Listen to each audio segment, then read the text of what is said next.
Roll up, roll up. Come on into the house of diminishing returns to witness the greatest spectacle of our age. From the mightiest meteoric rise to the greatest fall this side of Wall Street, experience the dizzying heights and the terrifying lows that can only be found in the career of the self-proclaimed master of suspense, the magnificent, the stupendous, the spiritual, the egotistical, the one and only M. Night Shyamalan.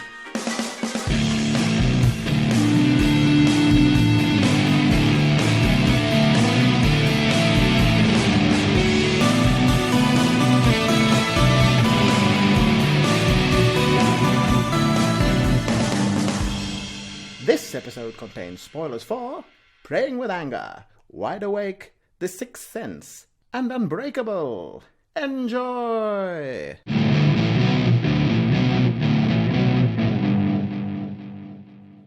Hello, welcome to Diminishing Returns. This week, we're trying something a little bit different because over the next 3 weeks, we're going to be doing an M. Night Shyamalan season. This is in precursor to the new Shyamalan film that will be coming out in January. So what we've done is we've broken Shyamalan's career down into 3 nice sections. The good, the bad, and the ugly, so to speak. And we're going to be doing it one stage at a time. So this week, we're going to be pitching our ideas for sequels to Unbreakable, but also then discussing the films that came before. So let's introduce ourselves, first of all. I'm Alan. I'm Calvin. I'm senior film fan. Oh, twist. Trying out some nicknames. What does the M even stand for? Like, in M Night? Like, what a stupid name. Michael. It is a fake name. It's just something. Oh no! I assume it's his actual name. Is something no, the M. Is it? The M is his real name. It's the Knights is the made up bit. Ah, makes sense. From what I understand, he just threw in as because it makes it sound a bit better. Yeah. I don't think there's any real logic behind it. It's I suppose it does. I do find him quite a fascinating personality in that he really has tried to cultivate a personality around himself, sort of much in the way that Alfred Hitchcock did. And this name, it all plays into the vanity of this, self-proclaimed master of suspense. Personally, I won't be able to separate any broad opinions of him from the decline in quality of his output that comes. Well, that later, does seem to be the general feeling, doesn't it? There has been, he was a huge sensation, and there has been a general decline over the years. And at first, like a slow decline, and now he's just gone to shit. Well, it was bizarre because he made 3 phenomenally successful, in a way, films. I mean, one of them, the one we're doing now, Unbreakable, wasn't a big hit financially, I believe, but it critically went down very well. It's got a strong following now, and the other 2 films, The Sixth Sense and Signs, were massive hits, weren't they? Oh yeah, I mean, The Sixth Sense now is it's one of those pop cult. It's so ingrained in pop culture that you sort of know the film before you even see it. The whole, I see dead people and the twist at the end. Yeah. I, for the longest time, was under the impression that The Sixth Sense was his debut, and that he just came out of nowhere with this incredibly strong film. And then I started looking into it again, and I saw that he had these 2 earlier films. It did do a lot to explain where he came from for me. The fact that it wasn't that he debuted with these incredibly strong films, and he kind of did have a bit of a shit film before The Sixth Sense. I only saw one of them, so... Okay, look, we're looking at that early part of his career today. So let's focus on the positives. Let's not get too far down the Shyamalan shame wagon before we can get started. We have 2 weeks coming up for that. Yeah. So the first one, Praying with Anger, is it called? Yeah. I found it on some website or possibly even just YouTube, and it was like a very dodgy kind of video transfer. It wasn't a particularly good quality image, but it was the best I could do. And it's an interesting one from a Shyamalan sort of point of view because it's a very personal film. He made it when he was like 20 years old. He was a student, and it does have certain signs of immaturity in that sense in the story of it. but it is quite well made. It's competently shot, and the acting's a bit dodgy. It's he plays the main character, by the way. Wow. So, and I think it was obviously just like independently funded. I'm not sure exactly who he got to pay for it, but it's very low budget. It was shot in India, and it's about an American student who goes to India, not to particularly find his roots or anything like that, but just because he's been getting into a bit of trouble at home since his dad died, and now so his mum sort of sent him to India where he might get a bit more discipline. So it's a real culture clash kind of film where this American guy is in India. All the characters are like in this university. They're all sort of supposed to be 20 and older, and they all act like they're 11 years old. And that's interesting for the fact that he then just goes on to make films with kids in him, because that's obviously where he relates. And in this first film, his main character is much older but acts that age, or it feels like that. And it has all these kind of these maturing incidents, and that he learns things, and it's kind of a coming of age thing really, but he's just a little bit too old. But it's not a bad little journey, the film, and it works, and you can see that a lot of potential there. I must say, going back and watching his films, there were a lot of very consistent through lines that I wasn't really aware of, having just watched his films in drips and drabs prior. And I mean, obviously he's known for his twists, but watching them again, it seems more like he loves making films about kids, he loves making films set in Philadelphia, and he loves crowbarring religion into them all. Mm-hmm. Yeah.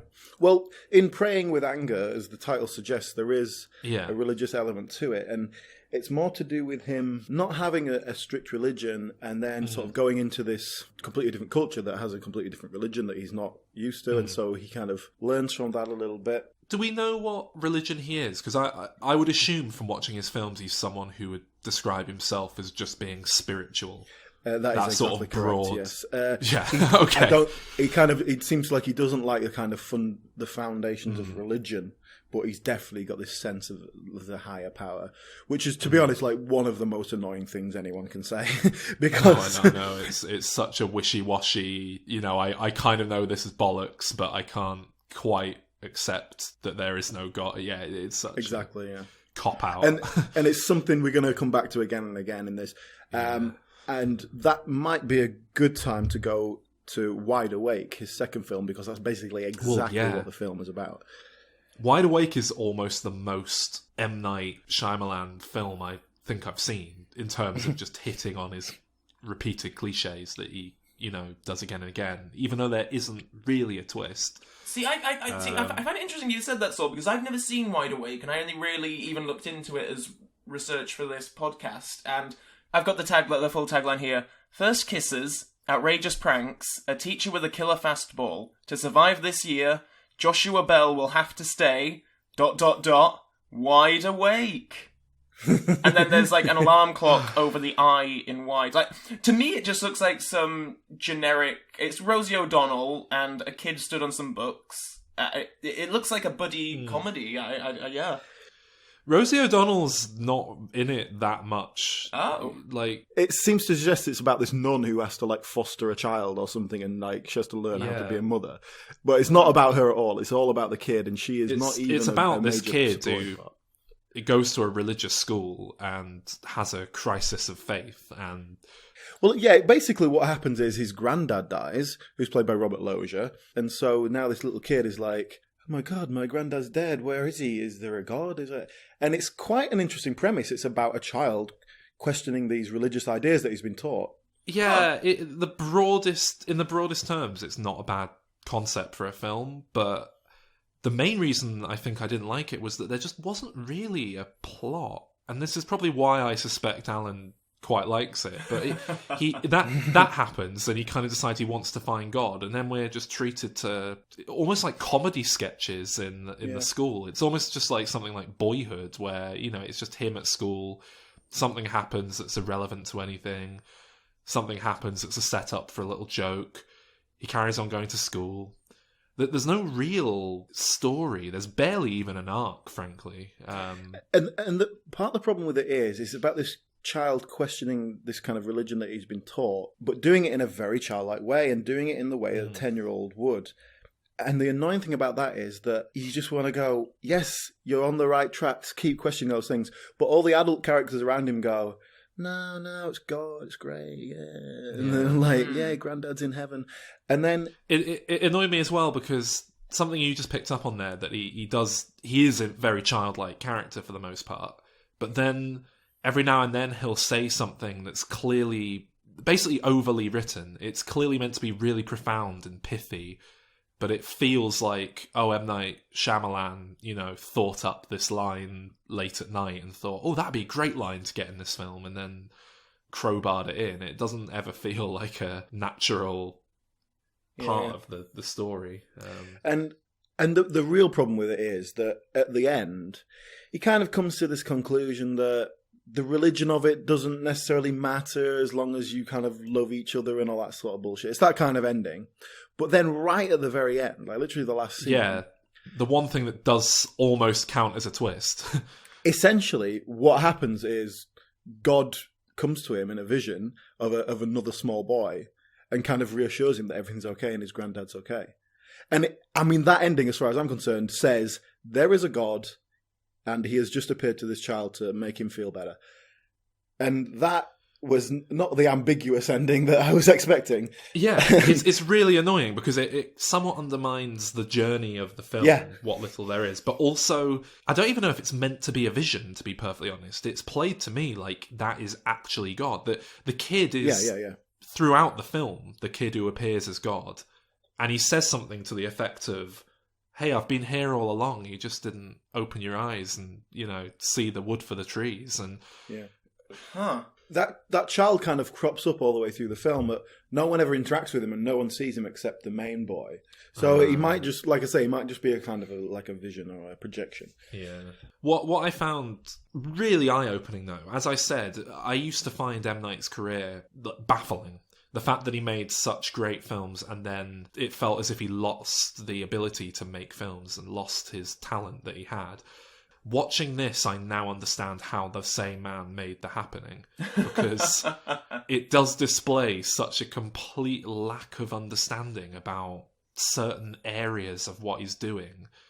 There was the bit where it's clearly meant to be the Mission Impossible theme tune, but they obviously couldn't afford it, so it's just this sort of like... Dun, dun, dun, dun, dun, dun, that jumped out at me so much, because it was like, it's that sound. Oh, no, it's not.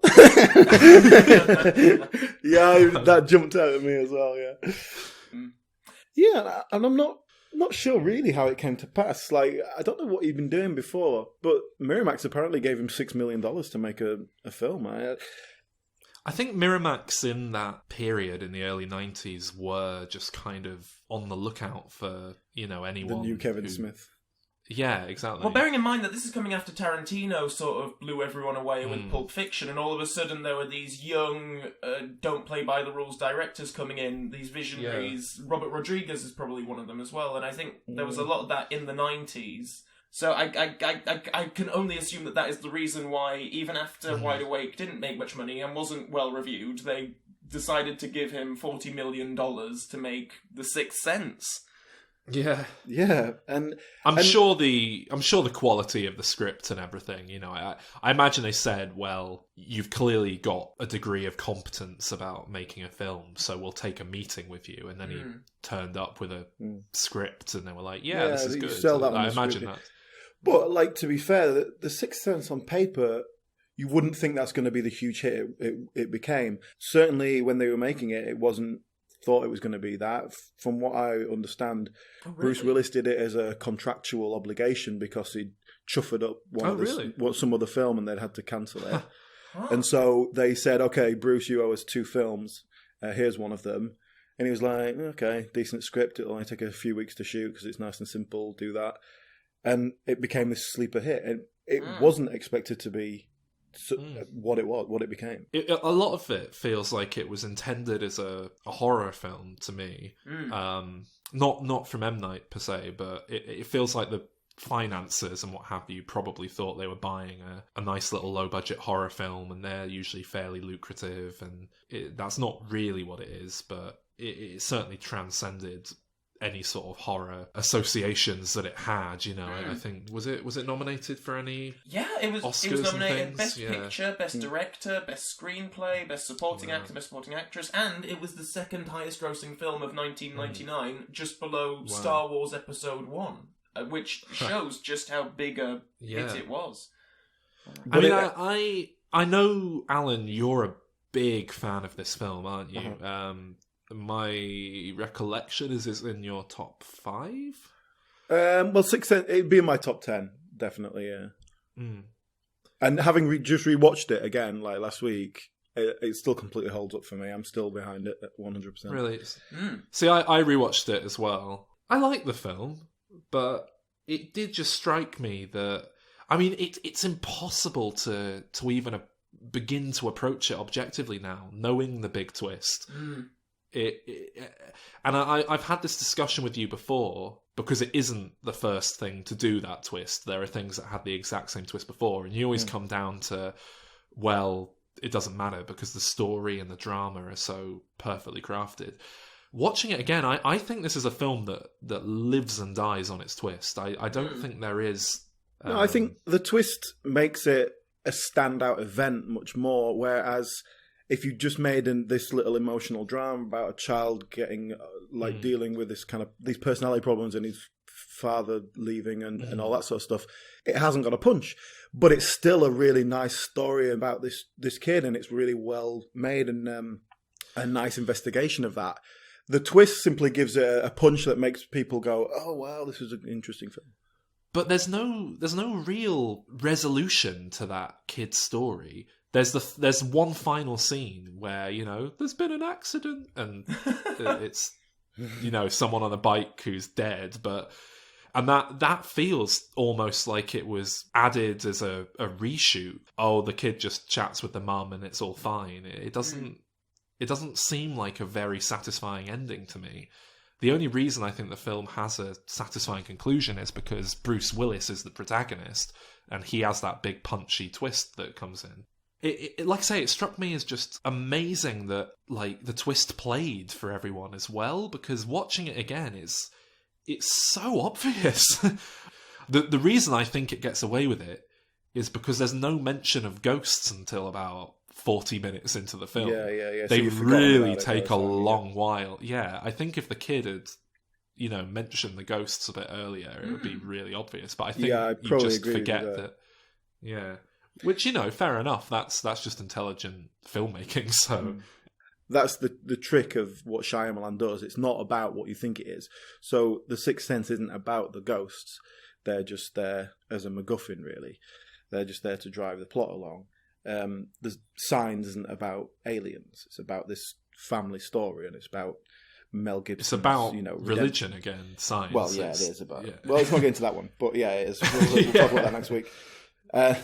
But so that's the trick of Shyamalan. I think he takes these very nicely crafted emotional dramas and then rams them into these genre tropes that makes them. Or in Unbreakable's case, he sort of did the opposite. And hid the genre. Yeah, he made a film masquerading as a little drama that was actually a superhero movie. But yeah.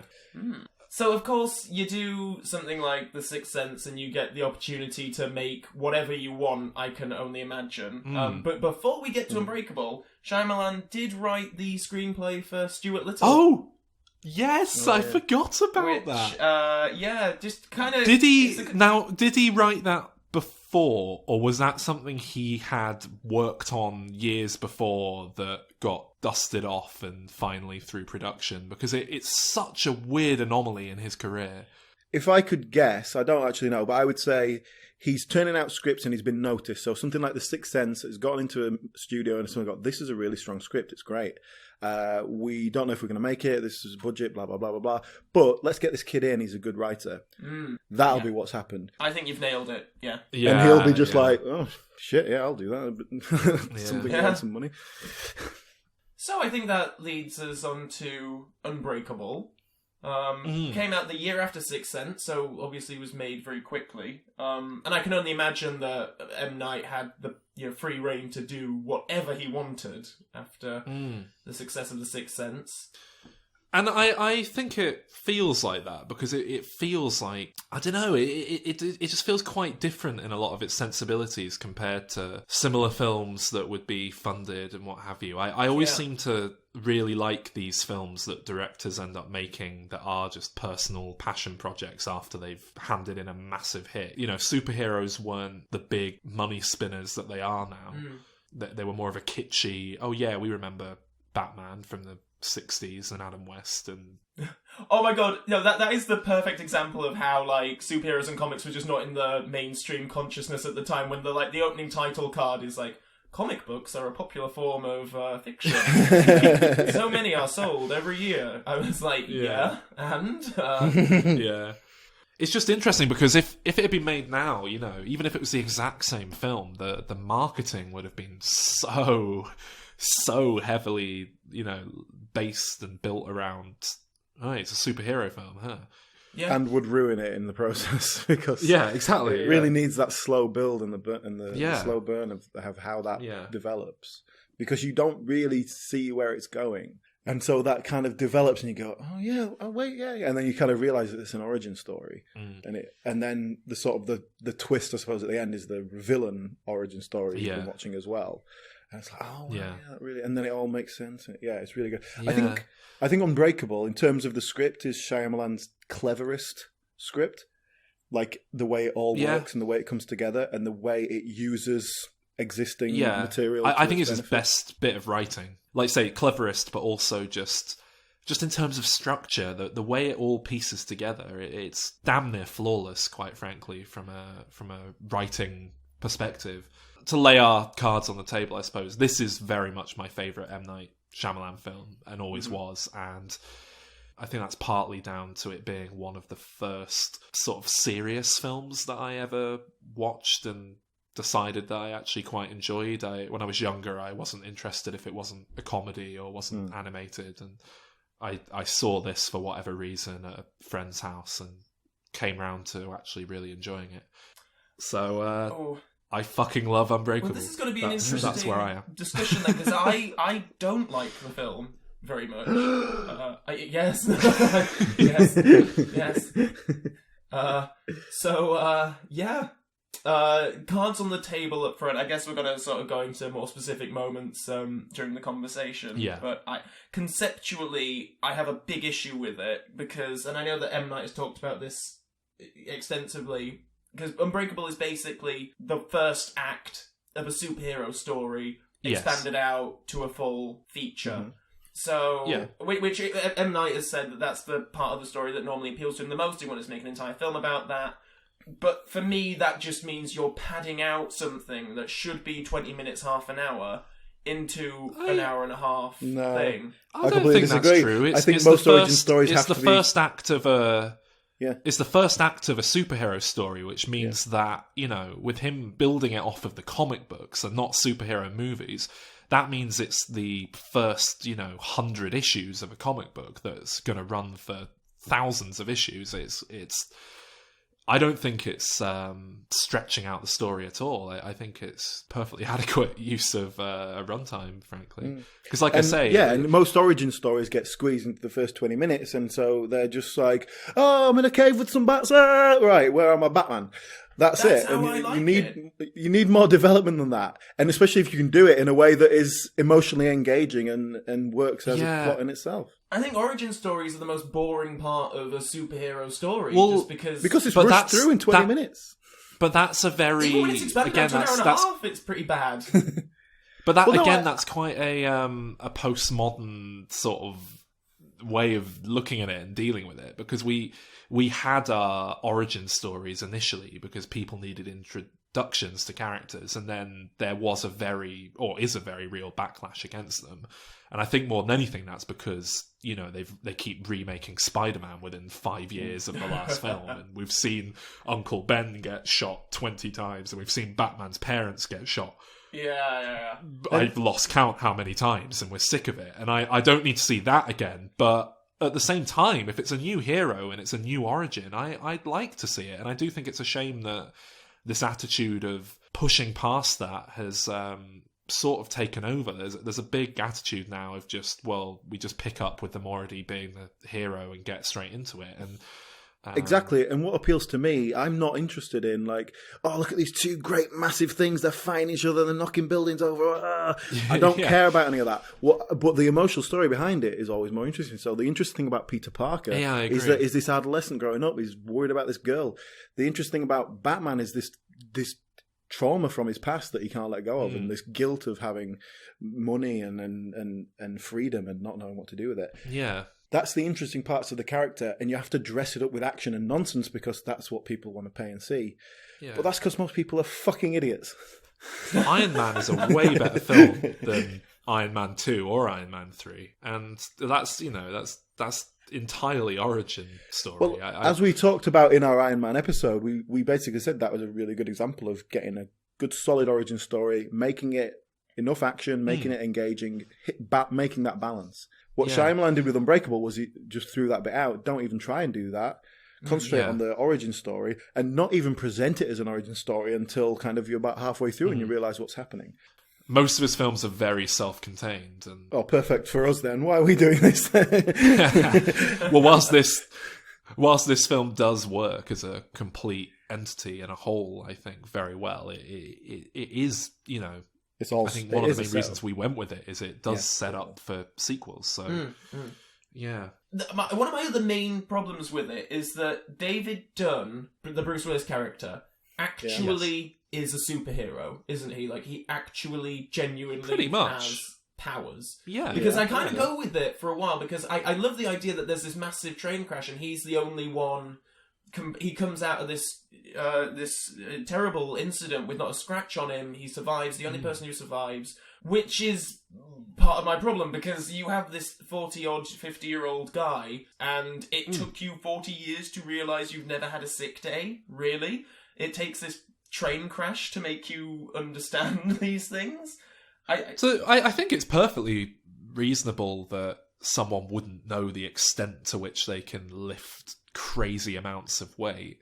I think the scene that deals with that is so wonderfully crafted. I love that sequence. Unbelievably slow. It is a slow scene, I'll give you that.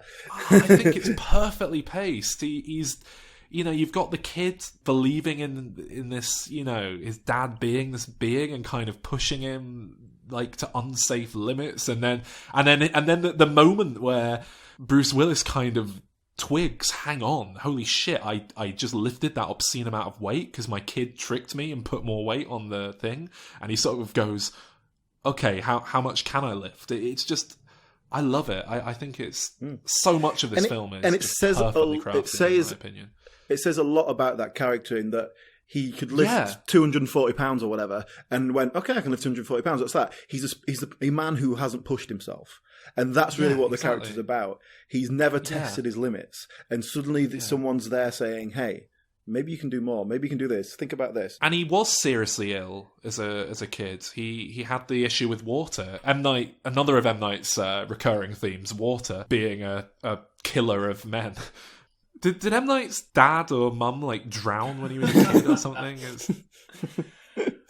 You're getting towards the final act of the film, but he realizes he was seriously ill as a child when he fell into a load of water and like inhaled a load of water into his lungs, and then it turns out, oh well, that's his kryptonite. That's his weakness. And then the whole thing about him, he was a football star. And then he'd hurt his knee and had to quit. And the reveal of that is basically he faked that because he wanted to get out of that life and start a new thing with his girlfriend. And we see that from the hindsight perspective. How much of that at the time was like, yeah, I did bash my knee, it hurts, I can feel it. Maybe it's something wrong with it, and psychosomatically you make that worse. How much of that is psychological, that he convinced himself he was injured and that he shouldn't play anymore? Yeah. Rather than a conscious people decision do that to sort lie of to thing people. All the time. I think the biggest stretch of the film's, you know, credibility is that he hasn't realised he's never had a sick day, but I think it works. I think the film plays it just fine. About the water specifically? No, just about the like you were saying, the fact that he's never realised that he has these powers until now. I don't think that there's anything wrong with that. As Alan said, the character is meant to be someone who's never really pushed himself, and that is true of every aspect of the man that we see. You know, you always get the impression that he could have made a lot more of himself, and he hasn't. He's kind of just settled into this role. And I think I could have gone with all of this had he not actually been a superhero at the end, because I'm fine with sort of being, you know, more than average strength and resistance, that sort of thing. But then at the end, he seems to have this, like, foresight or some kind of special power where he can predict if something bad is going to happen. And he has a sixth sense. Yeah, he has a sixth sense, pretty much. And that is, like, going into... I think it's because the whole film tries to create this very realistic, very believable world. And then all of a sudden it's like, oh, no, yeah, he's a superhero. He does have these incredible... I think that works powers. because, again, Samuel L. Jackson pitches it to him, and he says, well, that's absurd. And he says, well, yeah, you know, of course sometimes you get a sense that, you know, something's up with someone, and, you know, you can read them really well, and you get, you know, you can tell if someone's up to no good. And I think that's quite believable, again, because people do, whether right or wrong, have instincts about what people are up to, and if someone's done no good, and you can read a person in very subtle ways in real life. He's seen that as, I've got great instinct, I know who's up to no good, I work in security, so I've seen these people all my life. Yeah. So it makes sense, and then later on, it just becomes more attuned to it, and he kind of starts to harness it a bit more. That's how it's. And I don't think the film comes out and, like, I know you do see those little flashes of the people kind of doing evil towards the end, but I always took that as a fairly metaphorical way of, right, he's just getting a very strong sense following his instincts. I never took it as the film saying outright, this is exactly what's happening. Bear in mind that if that was in a superhero film and it was about this guy who's super strong and has this power of being able to see what the crimes that people committed, it'd be fine. It's because it's set in this story world that feels natural and feels normal. And that's the fake of it, really, that it is a superhero film dressed up as a small emotional drama. And it works in that context because it still attunes to that well enough that it makes sense. But, like, if you just watch the superhero movie, you go, oh, yeah, you can see, you know, people's crimes. That makes sense. That's a superpower. Yeah. So the fact, he has got well, that's it. superpowers. That's literally one of point. Spider-Man's powers. Oh, of course. Like, don't get me wrong. I'm completely willing to go with whatever a universe a film is going to put me into. But I just felt that Unbreakable was so contradictory in trying to create this incredibly realistic world, and maybe it's just because the film ends up being something that I don't want it to be. When I this is only, like, I think the second or third time I've watched it, but I remember watching it years ago, and I was far more interested in the idea that Samuel L. Jackson was manipulating this guy and that he wasn't actually a superhero, and that's the film that I wanted to see. A quick mention of something. We've talked about the kind of the classic Shyamalan ideas that he uses a lot with the spirituality and all that. But what I noticed in The Sixth Sense and Unbreakable, which then has started to diminish as it goes along, is some very sort of specific choices like camera work and things. Firstly, a lot of camera movement and a very self-conscious camera where moving without real motivation with the characters, which is very unusual in mainstream film. And to be honest, I don't really like I really picked up on that. And a lot of long lingering takes, which I actually do quite like. And the other major one that I picked up on, which again is starting to do less and less, is reflections. He loves a reflection, does M. Night Shyamalan. He seems to try to shoot everything in the mirror or a shiny doorknob or something. Oh, yeah. Fucking loves a reflection. And, like, in The Sixth Sense, I was trying to... there was so much of it, I was trying to figure out, like, if this was going to mean something about it. It's about looking at yourself and questioning yourself. But then it's in Unbreakable as well. And just to jump quickly ahead, it's Signs. It's much less, but it's used a couple of times in a very major way. So that was interesting. There was very personal touches. I think The Sixth Sense as well benefited. Like I said, it was a little bit under the radar, relatively speaking. I think he got away with doing these kind of more unusual camera movements that usually would go, oh, no, that looks weird and completely off kilter. And perhaps the sense of, like, oh yeah, it's like ghostly movement. We're kind of moving around the house. Maybe that's the justification for it. I did pick up on the pretty odd camera movements and the fact that the camera frequently, will just start moving off to the left or something. And you'll think, I'll give you the perfect example. It's the opening scene. Bruce Willis is talking to a woman on a train, and we're kind of looking from between the seats like a 5-year-old child watching his parents, and it kind of just drifts from one person to the other. It's really weird. I don't think it really adds anything because we don't get this sense of, we're seeing this conversation from behind the seats. We don't need to. We can just see the characters because we're being introduced to the character. Yeah. And so it doesn't really justify itself, which is okay, but it just feels like a bit gimmicky. Obviously, in the film, there is the shot of the little girl, so you are literally seeing it through her eyes. Well, yeah. The little kid who's watching them. But I don't know, I like that. I think it paces the conversation as almost a tennis match of back and forth.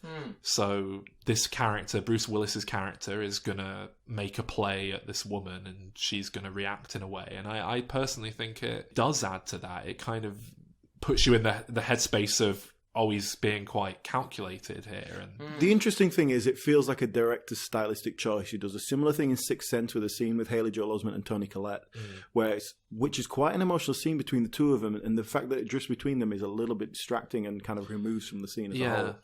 But it feels like a director's style.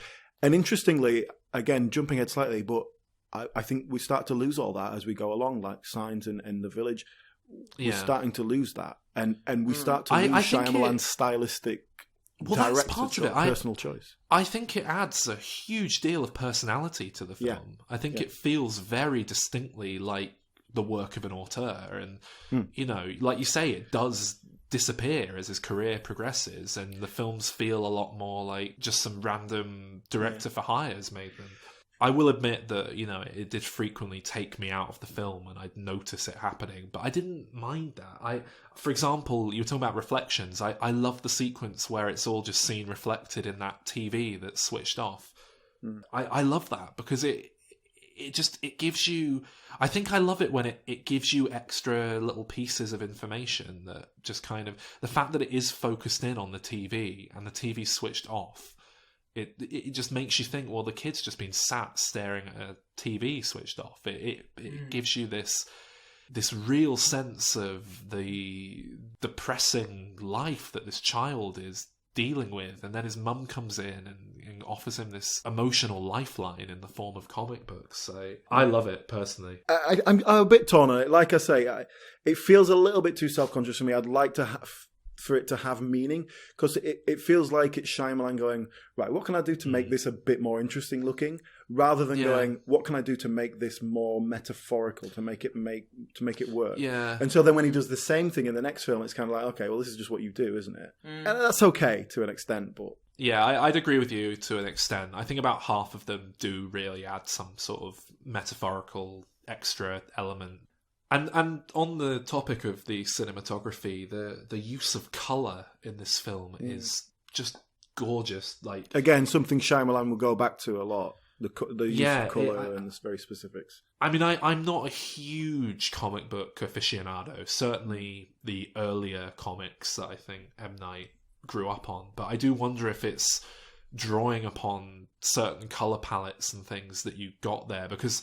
For the most part, the film is so dark and drab, but then you get these bright, saturated splashes of colour that just cut through that, and that's throughout the film. The most glaring example is when he has his little Sixth Sense moments and sees these, people that have done something wrong, and they're all wearing bright coloured clothing, in amongst a crowd of people wearing dull colours. Did Samuel Jackson insist on the purple himself? I don't know, but I would guess that M. Night wanted him to be wearing a very bright colour as part of the twist. Because, like I say, all of the people that Bruce Willis kind of has a little vision of them doing something wrong are dressed in, bright orange, bright blue, bright red. Everyone else he passes is wearing dark browns, muted greys, things like that. And then Samuel L. Jackson is very noticeably wearing this very bright, loud sort of colour again. Yeah. And I think that is just meant as foreshadowing. It's probably like, Shyamalan went like, okay, we're going make this character, he always wears one colour, it's going to stand out, and we're going to focus around that. And then Samuel L. Jackson was like, well, I look really good in purple. So, yeah. And then they just work with that. Yeah, and then, so. and there's other little things about the mise en scène like that really add to that comic book effect. Like the fact that when he wears his little security poncho to kind of protect himself from the rain, but basically it looks like a cape. Little things like that, and it's subtle enough that it works, and it's in the tone of the film. Like if he'd just suddenly put his pants on the outside, it wouldn't have made any sense. But little things like that really make it work. And I think the fact that we build up this whole idea of that his weakness is water, and then it's like, oh right, I'm going to go save this people. Oh, they've got a pool. It's like that's. But again, it works in the context. But it's like it just like your first job, like just go somewhere. There's no water. I must say though, water is difficult to make perilous in any real way unless you are, on a little rickety boat out in the middle of the ocean. And I think they found like one of the few ways to make water genuinely scary. Actually, when I was watching that scene, and it cuts to an overhead shot of, presumably a stuntman in this pool, and this thing is sort of folding over him. And I thought, shit, that's actually really dangerous. Like, because you're just trapped in this thing you're not going to be able to get out of. The water pressure will hold it on you, and you're going to just be stuck there. And it actually made me think, like, do people actually put these pool covers on? Like, because if you fall on it, you're probably fucked. Oh, yeah. They're dangerous things. They should be more held down or something. Just before we move on to the pictures, we haven't really talked much about the twist at the end. Well, I have one more note, which is about that, which is that one of the reasons I think the film is so strong is that, unlike with The Sixth Sense, I really feel like the twist is there as like a nice bit of, salt on your steak. The film works without that twist for the most part. Yeah. You don't need this reveal that Samuel L. Jackson is anything more than an obsessive fan for the film to work. But the fact that he is this sort of twisted character, and he is a supervillain, and it is this comic book lore playing out, just elevates it to a whole new level. But I do love the fact that the film doesn't live and die on its twist. It's much less of an overt twist than The Sixth Sense. It's a lot more. I'm even shying away from using the word twist. I would prefer to use the word reveal. There's a big reveal at the end, because it doesn't come out of nowhere. It actually makes perfect sense. It's not a twist. It doesn't twist anything. It's exactly in keeping with comic book lore. That's it. It's just it's everything that's been set up coming to fruition, rather than twisting it and changing how you perceive it. Although it does change. Yeah, it, you do. It does, your perception of Samuel L. Jackson changes completely. But it's somewhere that you might have got to on your own.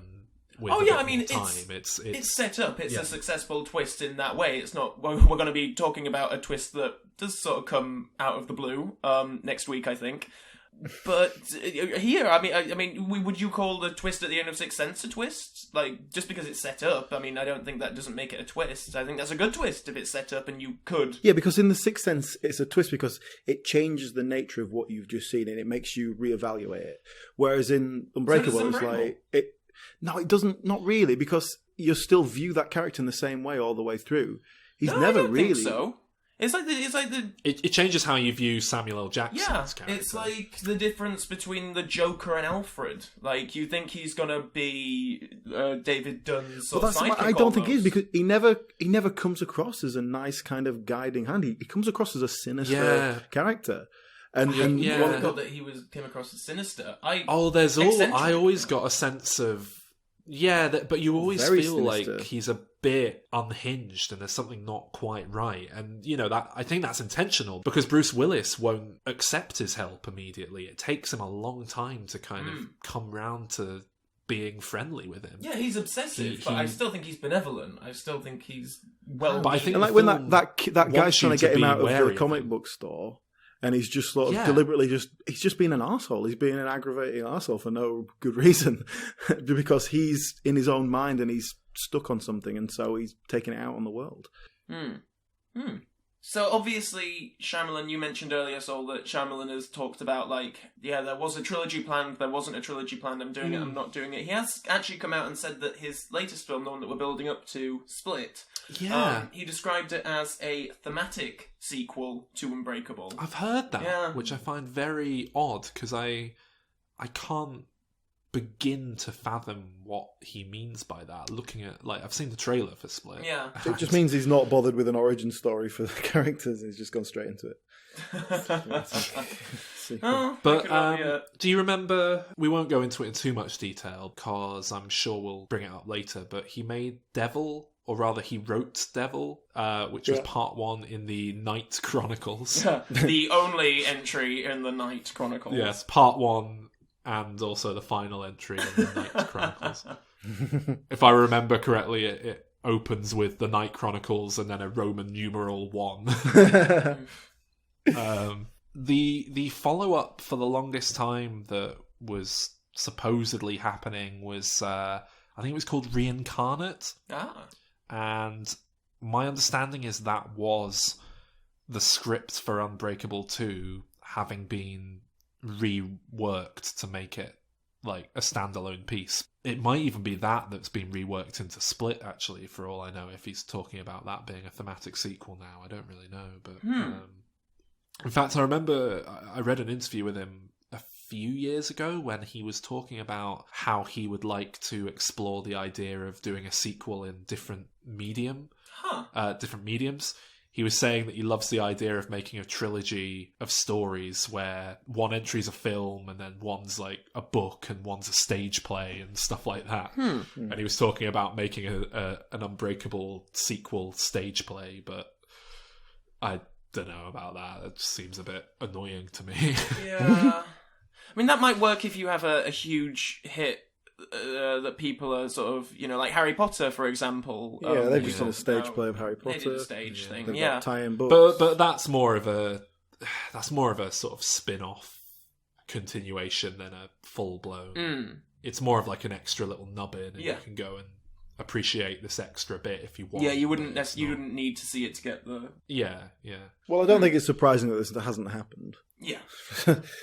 Yeah, and I mean, the time to make any sequels, if they were going to do it, was 10 years ago. Oh yeah.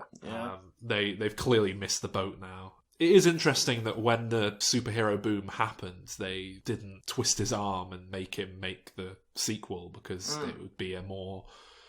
That seems like the sort of thing that, movie producers would do. Yeah. Superheroes are big now, let's capitalise on this little film that has built up a following, let's do a sequel. Yeah. Well, the good thing about us is we can pitch sequels in a completely fantastical world where we don't have to worry about reality or actors not doing it, or actors turning to shit.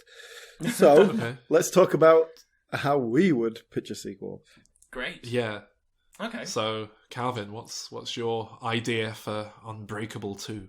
So I made it clear that most of my problems with the film, when we go through it on a scene-by-scene basis, I can't fault how beautifully acted and performed and directed it is, but just conceptually, I have big issues with the thing. First and foremost being that it takes Act 1 of a story and just expands it out into an hour and a half, 2 hours. So, for my sequel, I want to cut to the chase and do an entire superhero franchise in one film. I mean, when I was writing this, it does become clear that a lot of it is it's just a lot of events would have to happen in an hour and a half. So God knows how this would be paced. But anyway, we start with David Dunn, and we see him fighting crime around Pennsylvania. He's firmly established as a superhero now, and people know who he is thanks to Mr. Glass's trial and subsequent imprisonment. Mr. Glasses just sounds like someone who wears glasses. Sorry, I got distracted there with a possessive S. So, Mr. Glasses, that's his sidekick, Mr. Glasses. He's just a little bloke like Penfold. So, Elijah is broken out of his cell by a mysterious figure, and immediately the new plan is put in action with the intent of killing David Dunn, because Mr. Glass is very he's embracing his supervillain tendencies now. He wants to kill David. David's having marital problems, and his son is acting up, so we'll have some domestic stuff in here. Anyway, Mr. Glasses...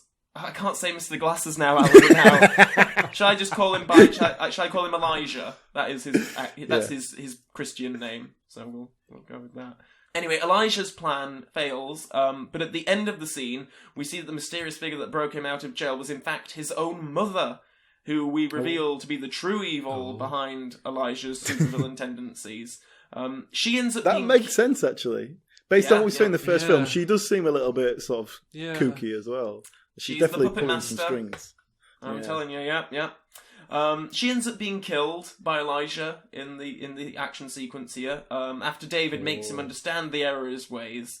So now the pair team up, and Elijah reveals to David that he wasn't actually the only one to be groomed by his mother to be the way that he was, and that there is a whole... Are you working through some issues here, Cal? There is a whole team of public transport disaster conspirators across the country who all plan, like, basically any public transport tragedy that has ever occurred has been a result of one of these people. Oh, are they behind this chaos on Southern Rail at the moment, eh? Hey, a little bit of politics there. Yeah. Topical. So the pair set around apprehending and bringing justice to these criminals. We can say that one of them is a fireman who has a giant hose as his super villain weapon. And are you working through some issues here, Calvin?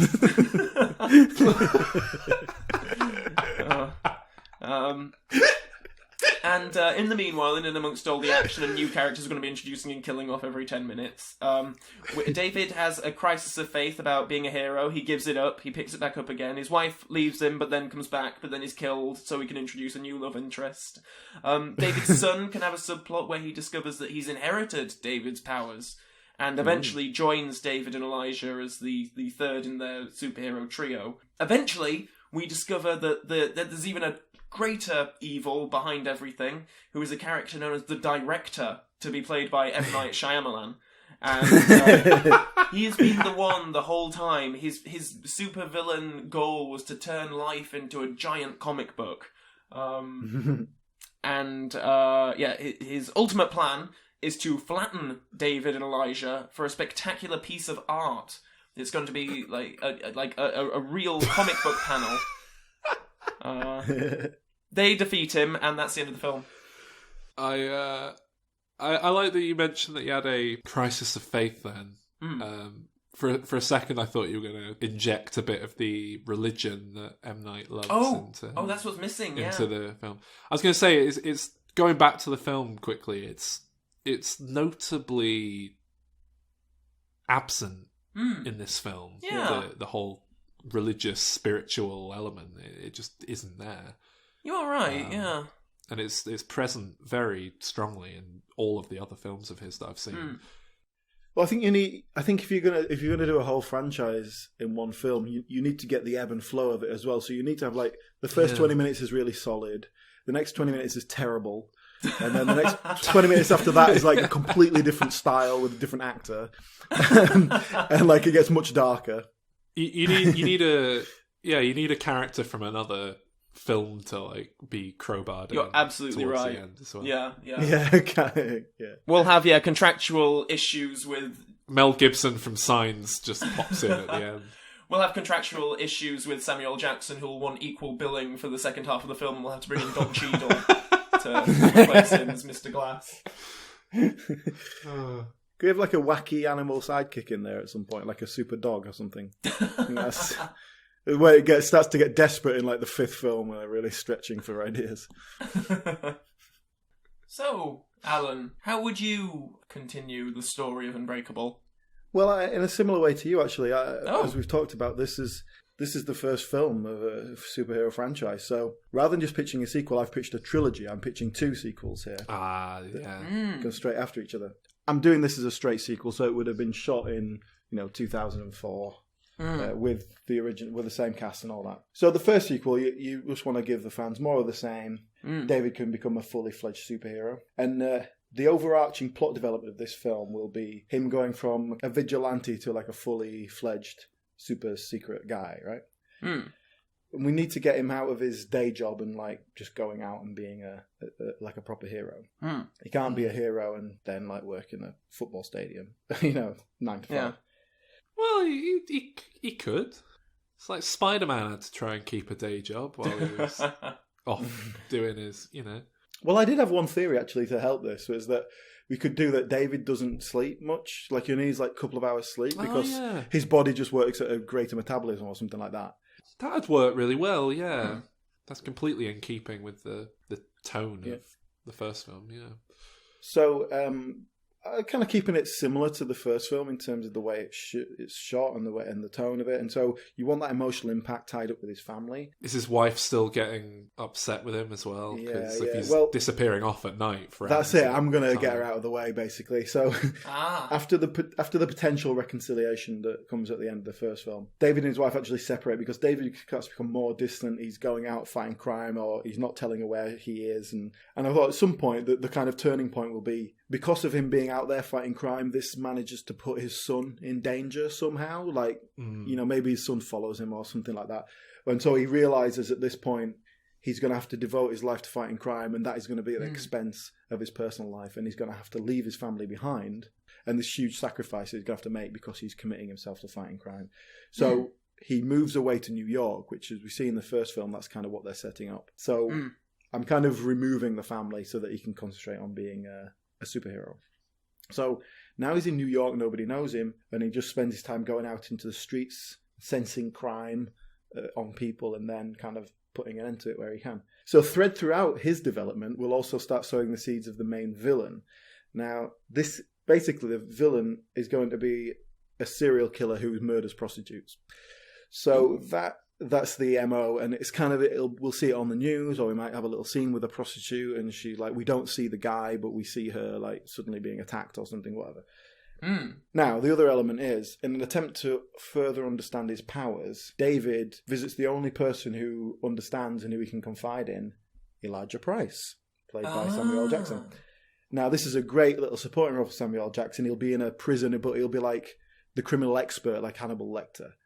But then also he'll be in this really kooky prison, like Silence of the Lambs, or like Magneto in whatever X-Men film that is, where he's in the plastic prison.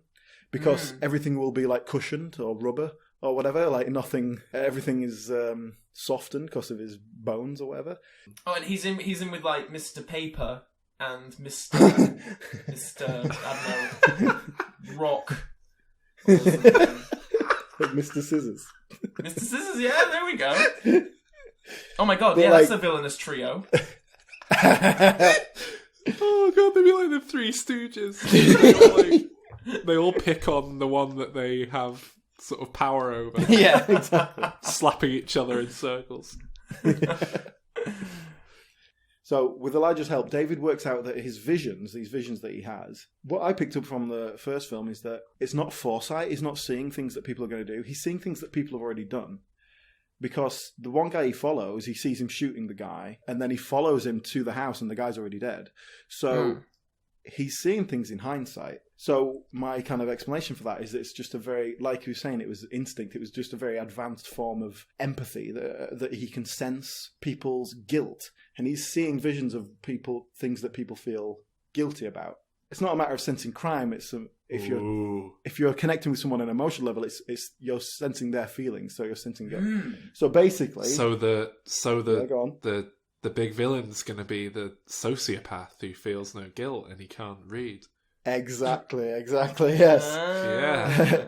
in the same sense that Mr. Glass is the opposite of him kind of physically, this guy is the opposite of him emotionally. He has no empathy.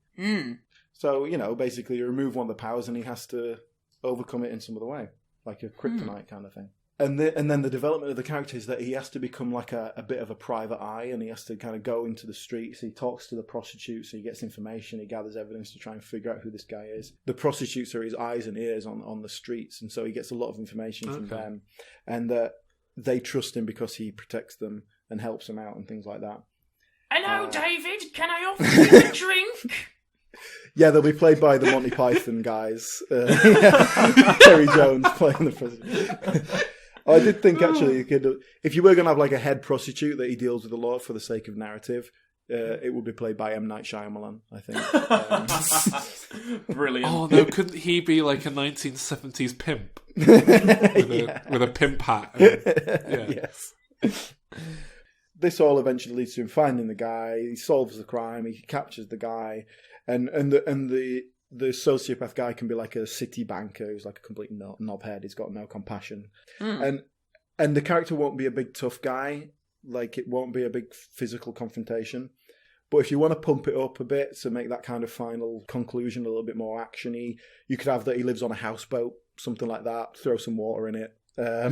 So that he gets knocked into the water at some point. I don't know, some big sort of actiony thing at the end. Okay, so after that sequel is generally well received, the studio starts pushing for the trilogy. They want to complete it. Now, bear in mind the idea, this is something we've talked about before, maybe in the Iron Man episode, it's something you mentioned, Saul, about the hero's nemesis is either the exact opposite of him or the exact same as him. And so, having done the opposite, we are now going to do the exact same. So we will now go for the big bad guy. The main villain is going to be an equally strong and kind of impervious to injury guy. We're going to have some news reports. There's some bad guy in Mexico, somewhere like that. Who's what? Why is he Mexican? What's that about? Listeners, Sol, despite not sounding it, is in fact part Mexican. So that's why he took gross offence there, because he's a insensitive little prissy. Can't have a burrito in front of him without him knocking it out of your hand and accusing of your cultural appropriation. I'm allowed burritos, but if you have them, it's wrong. Nachos, salsa, piñatas. It doesn't have to be Mexican particularly, but I was just so trying to create the bad guy's more. Mexican, so he's evil. Yeah, he's played by Benedict Cumberbatch. I kind of needed it to be somewhere kind of out of the way, but still close enough to be relatable to your American audience. All right, so and you went for Mexico rather than Canada. Bad hombre. Yeah. The thing is, with his backstory, he has to kind of get lost in the system a little bit. It makes more sense. There'll be these news reports of an evildoer in Mexico, and he's doing all sorts of bad things. And basically, it hits the news all over the world because there's this grainy helicopter police cam footage of this siege, and it seems like this guy just gets shot loads of times, but doesn't affect him, and he manages to get away. And so it's been all over the news. And so obviously David and Elijah sees this, and David says to him, like, "What's going on? I thought I was the only one." And Elijah replies, "No, there is another."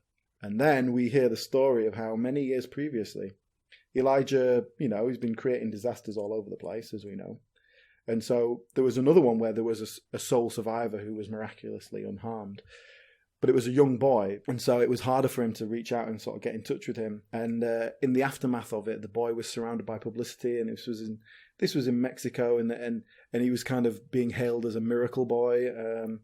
And so Elijah lost track. So he grew up to become the premier Mexican wrestler of the nation.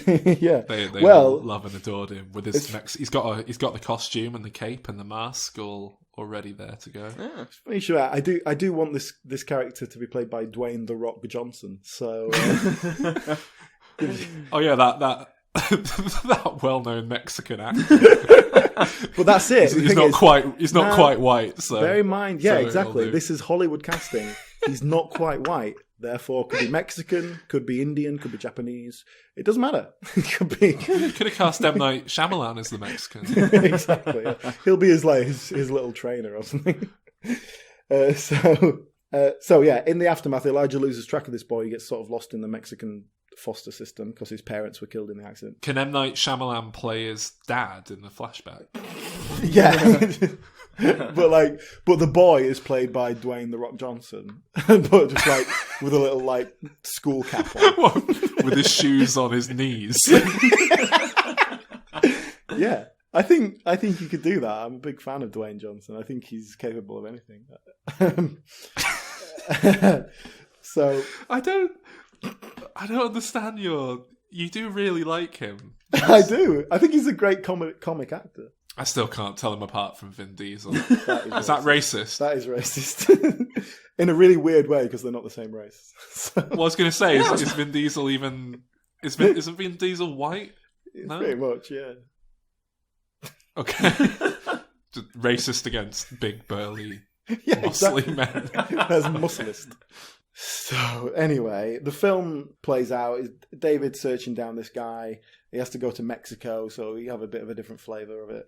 Yeah, what sort of flavour, Alan? Bloody refried beans? Spicy fucking racist Greg spaghetti. Yeah, so we could have that he eats a burrito and it gives him diarrhea, and that's his other weakness. Spicy food.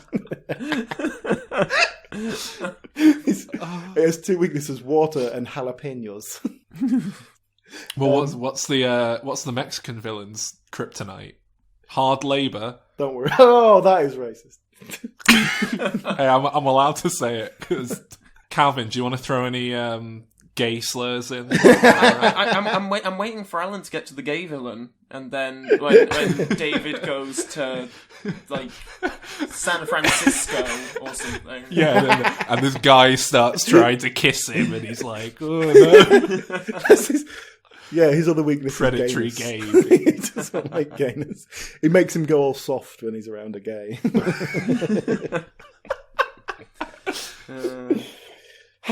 So, let me finish this plot. He goes to Mexico. We learn the further backstory of this boy. So the boy gets taken in by like a religious order because they think he's a miracle child. They train him. So that's why he's really muscly and like he has all these fighting skills and stuff like that. But unfortunately, this has helped him develop quite an ego. He starts believing his own hype, and he gets convinced that he's some sort of demigod. And so he rebels against his upbringing and he turns to a life of crime because he just thinks, I can do whatever I want. Now, as you can probably tell, this plot isn't as well thought out as the previous ones. It feels like it's getting cheap and exploitative. So Shyamalan decides to leave the project. He's going to pursue other things. He's had enough of it. So I love that you keep writing the production issues as your pictures now. But don't worry, the film's still going to go ahead. The studio brings in a young director who's just had a great success with a remake of The Dawn of the Dead. So he's called Zack Snyder.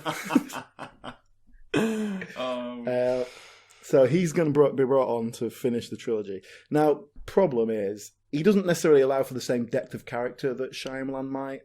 Basically, the film ends up being a series of set-piece action sequences. It culminates in a badly CGI'd fight between The Rock and Bruce Willis, in which they're repeatedly thrown against walls, fall off buildings, etc., etc. So you could just reuse the Scorpion King. Yeah, exactly. They've already got the template, so they can just come in. Yeah. Now, obviously, at some point they've got to end up in water because this is David's thing. But then when we have the peril and David looks like he might really be in danger, and then we have a quick flashback to a scene of him being taught how to swim by his son, and they're all bonding and shit like that. Then we come back to current time, and David just simply escapes the water by swimming out of it. And so that becomes less of an issue for him. But also it sort of finishes off our whole bonding with the son thing. We have to get The Rock. We have to find out what his weakness is now. So in a pretty typical show of machismo, The Rock rips off his shirt. He's making his pecs bounce around like he likes to do. And but David notices what appears to be some sort of scarring on The Rock's ample frame. And so we get another quick flashback to that original news report where we see him being shot but not affected by it. But all through that, we also see this car that sort of gratuitously explodes in the way that they do in films. And it really knocks him over, and like he seems to be like knocked over, and then that's when he runs away. And so basically what they derive from this is that The Rock's weakness is fire. That's what can hurt him. So then we just need some kind of contrived way to get them in a situation where David manages to soak the rock in petrol and then threatens to set him on fire, which is actually quite a nice little callback to Praying with Anger, the M. Night Shyamalan's first film, which we talked about earlier. Because in that, in sort of the conclusion of the film, the character who's played by M. Night Shyamalan douses a group of people with petrol and threatens to set them on fire unless they put aside their religious differences and get along. And it is, right? It's pretty much as heavy-handed as that sounds. But I thought it would be a nice callback. We'll have someone covered in petrol. So now David can't actually set him on fire because he's the good guy. So the film will end. It will either be the rock being set on fire sort of by some other means due to his own hubris, and he'll die, or you have him arrested like under the threat, the fear of immolation, and then they put him in prison that allows us to sort of possibly bring him back for a later thing if we want to make him a recurring villain. That's it. I think that's everything I had. Well, apart from all the racism, I really enjoyed that. I really good. I mean, to be fair, most of the racism was added by Saul. No, but it's not racist when I do it. Well, we're all right then. We're in the clear. Yeah. So anyway, that's my trilogy, in which the second film does more of the same and is fairly successful, and the third film is a bit shit. Which I think is the standard trilogy, right? That's sort of the way it's supposed to be. Superhero trilogy, yeah, certainly. The second film for the longest time was the best one with superhero films until fairly recently, and then the third one was where it all fell apart. Well, I think that's what I did. Certainly mine fell apart halfway through. Yeah. We've all gone for pretty similar sequel ideas here. Well, because Unbreakable is such a setup for a sequel, I think it's exactly. That's why. Because, I mean, really what I would want to see as a sequel is Chapter 2 of the superhero story, with the first film being Chapter 1. And, I mean, my idea is essentially just, here's a list of cliches from Part 2 in superhero franchises. Okay. So good. how can we kind of mash them into a story? And you've hit on some of them anyway. I wanted to basically open with him being an active vigilante. He's picked up the mantle. He's kind of taken it on board. So we don't see any of him actually, like... We skip ahead a few, like maybe a month. In fact, I'm going to say the time jump's going to be a couple of years just to account for, the time that it would take to film the thing. So the kid's going to be a bit older. And I quite like the idea of him transitioning into not a sidekick, like not a Robin, but more of the kind of geeky Oracle kind of character that you often get in superhero stories. So could he wear glasses? Yes. All right, call him Mr. Glasses.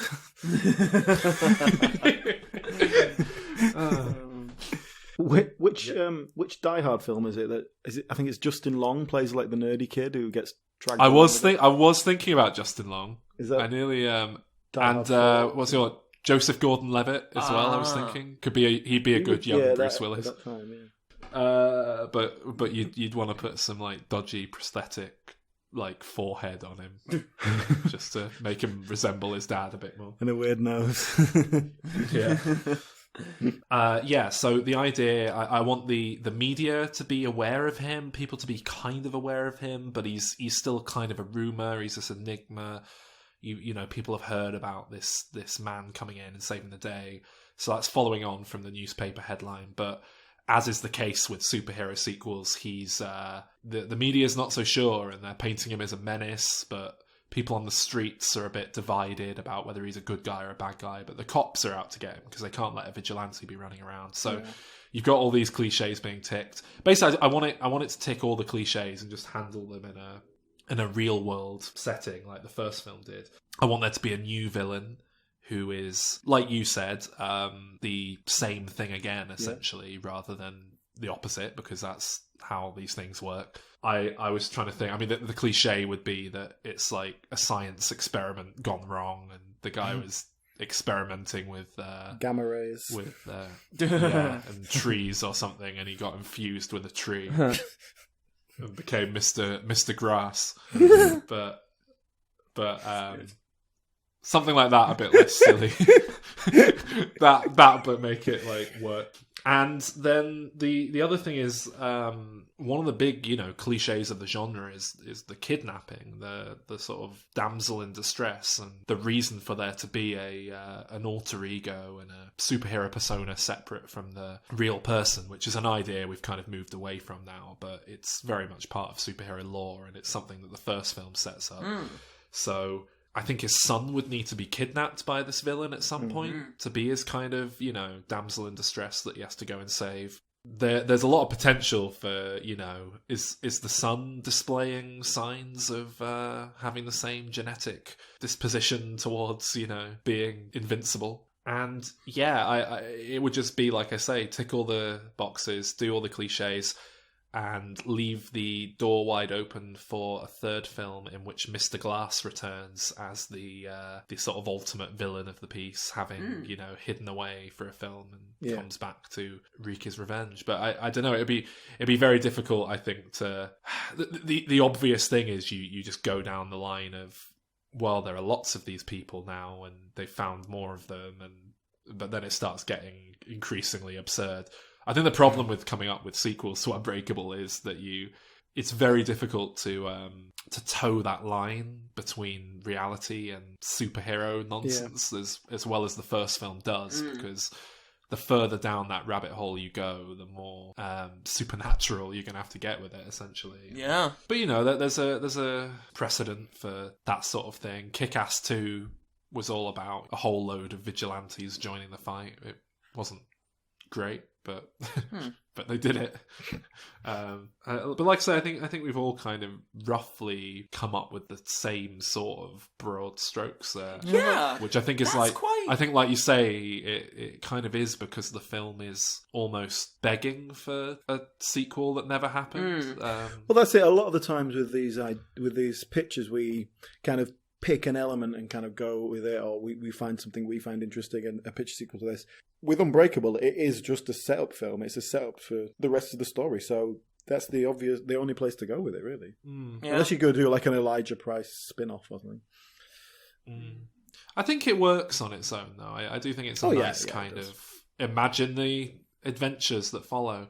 And one of the only real flaw I can find with the first film, to be honest, the only thing that I really don't like is the very, very ending, when it's kind of like a film based on a true story, and this text comes up and says, David Dunn went home and had a chicken dinner and had a nice life. Do you think that Elijah I did make a note about this. Do you think that was added in after the film was completed or something? Because it is such a quickly brushed, Elijah was arrested and now he's serving a prison sentence, and I wonder if it was originally much more inconclusive. My understanding is that was the studio forced that upon him. Yeah.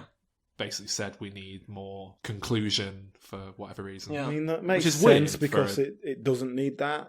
So yeah, it's weird for a studio to not be eyeing up a sequel at every turn. But yeah. So I guess we leave M. Night's career, as we've been going through it right now, at what would we say the most promising height after Unbreakable? Certainly in my opinion, yeah. Whether or not the film was financially successful, it was incredibly well reviewed, and coming off the back of Sixth Sense, I think people were thinking, oh yeah, this is really the guy to watch. People were saying young Spielberg, young Hitchcock, all that sort of great stuff early on. Did he start to believe his own hype? Well, I think we'll find out next time. Yeah. So next week we're going to be looking at Signs, and then The Village, and specifically pitching sequels to The Village. Yes. And then the week after that, we'll be looking at the latter end of Shyamalan's career. And it sounds as if we're all going to be very down on his latter career, but... well, to be honest with you... Alan's quite an M. Night apologist, so... don't paint me into that corner, because it's that theory is entirely based on the fact that I don't hate Lady in the Water. Yeah. But the point I was trying to make is that we're not going to be... It's not going to be the three of us slagging off M. Night Shyamalan for the next two episodes. No. I think there's going to be some interesting discussion with people liking bits and different films that... Yeah, I think it's going to be quite defending Yeah. And I think we're going to cover a wide range of opinions between the three of us. And his last few films, I haven't seen them. I haven't seen After Earth. I haven't seen whatever the last one was. I'm going to catch up on that. I haven't seen, and it's going to be interesting to talk about them and see, because as far as I'm concerned, there has been a very much a downward slide, and so I want to see. Well, I haven't seen anything from The Last Airbender onwards, but I'm going to try and get through as many of those as I can before our next episode. So I'm going to watch the rest of them, and so I will have basically seen Shyamalan's entire film product over the course of about 3-4 weeks. So wow, it'll be interesting to kind of go through that whole process and talk about that. So next week, guys, we're looking at The Village. Yeah. Part 2 of the M. Night Shyamalan Spectacular season. Chronicles. Yes, the Shyamalan Chronicles. Part 2, which is further than he got. Maybe we should just stop now and then never mention it again. Yeah.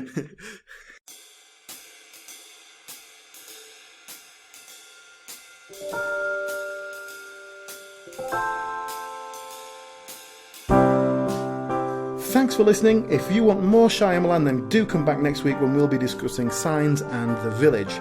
Now, in the meantime, please visit us on facebook.com/Diminishing Returns podcast, where you can get extra material and reviews and just generally discuss films with us. See you next week.